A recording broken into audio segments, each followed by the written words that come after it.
மேச ராசிக்காரர்கள் தங்கள் வாழ்க்கையில் முக்கியமாக இந்த ஜென்ம நட்சத்திர ரகசியங்களை தெரிந்து கொள்வது மிக நன்மை. அது என்ன ஜென்ம நட்சத்திரம் அப்படின்னா, மேச ராசியில் நீங்கள் பிறந்திருக்கிறீங்க அப்படின்னா நீங்கள் அஸ்வினியில் பிறந்திருப்பீங்க, அல்லது பரணியில் பிறந்திருப்பீங்க, அல்லது கார்த்திகை நட்சத்திரத்தில் பிறந்திருப்பீங்க. ஜென்ம நட்சத்திரங்கிறது உங்களுடைய பிறந்த நட்சத்திரம் தான் ஜென்ம நட்சத்திரம், பிறப்பு நட்சத்திரம் தான் ஜென்ம நட்சத்திரம் சொல்கிறோம்.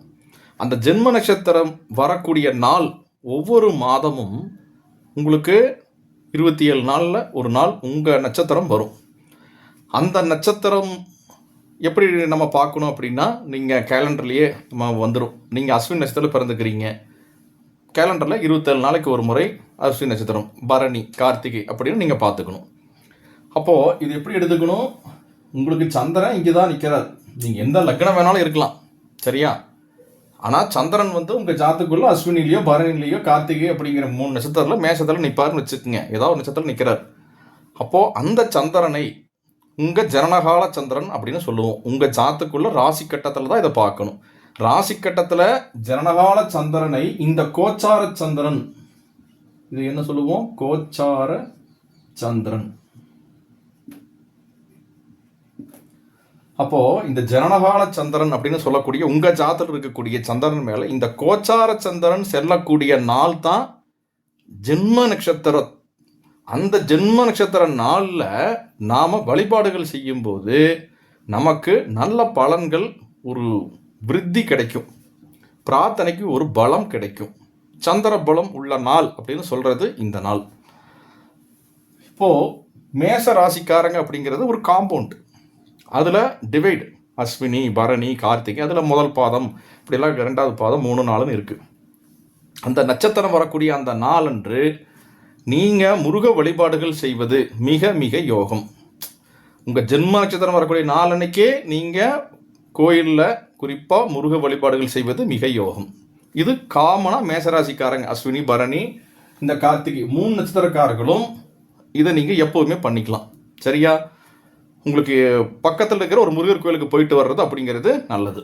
சரி, இண்டிவிஜுவலாக இந்த மேச ராசியில் அஸ்வினி அப்படிங்கிறது வரும்பொழுது நீங்கள் அந்த நட்சத்திரம் வரக்கூடிய நாளன்னைக்கு முருக வழிபாடுங்கிறது பண்ணிக்கலாம். அது போக உங்களுக்கு ஹயக்ரீவர் வழிபாடு, வைஷ்ணவ ஆலயங்கள், பெருமாள் கோயிலில் ஹயக்ரீவர் வழிபாடு செய்வது அஸ்வினி நட்சத்திரக்காரர்களுக்கு யோகம் பலிக்கும்.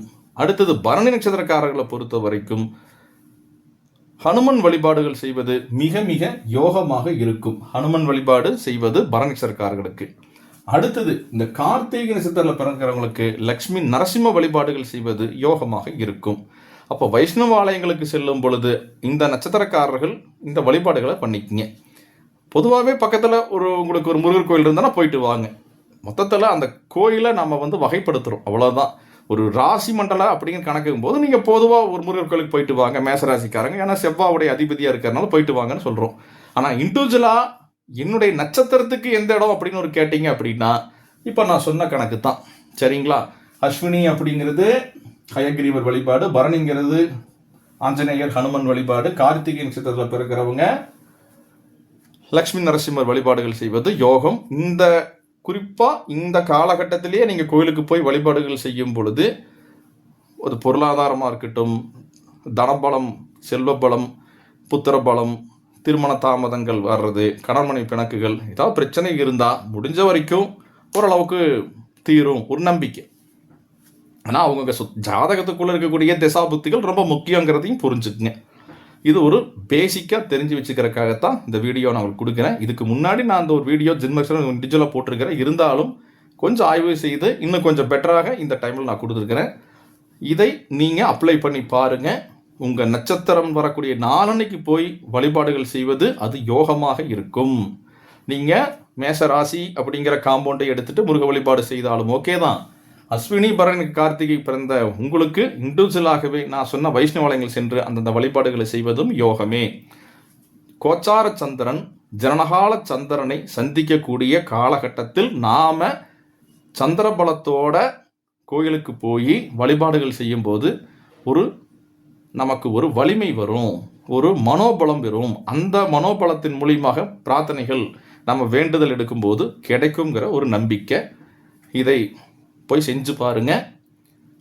குலதெய்வ கோயிலுக்கும் போகலாமா? தாராளமாக போகலாங்க. உங்கள் இஷ்ட தெய்வ கோயில் போகலாமா? போகலாம். இது நானாக எடுத்து வச்சுக்கிறேன், அவ்வளோதான். அதே மாதிரி மாற்று மதங்கள் இருக்கிறாங்க, அவங்க இதை கும்பிட மாட்டாங்க. இருந்தாலும் அவரவர்களுடைய இப்போ ஒரு இஸ்லாமியராக இருக்காரு, ஒரு பார்த்தீங்கன்னா ஒரு புத்த மதம் இருக்கலாம், அல்லது கிறிஸ்டின்ஸ் இருக்கலாம்.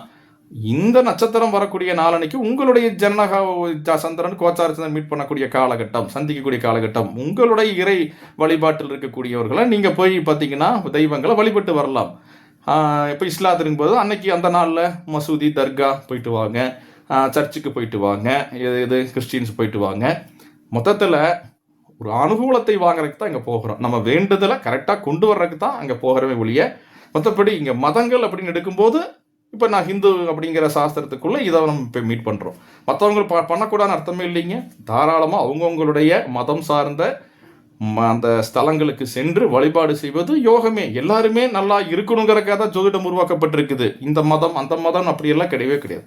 அதனால் இதை செஞ்சு பாருங்கள், கமெண்ட்ஸ் பண்ணுங்கள். நன்றி, நமஸ்காரம்.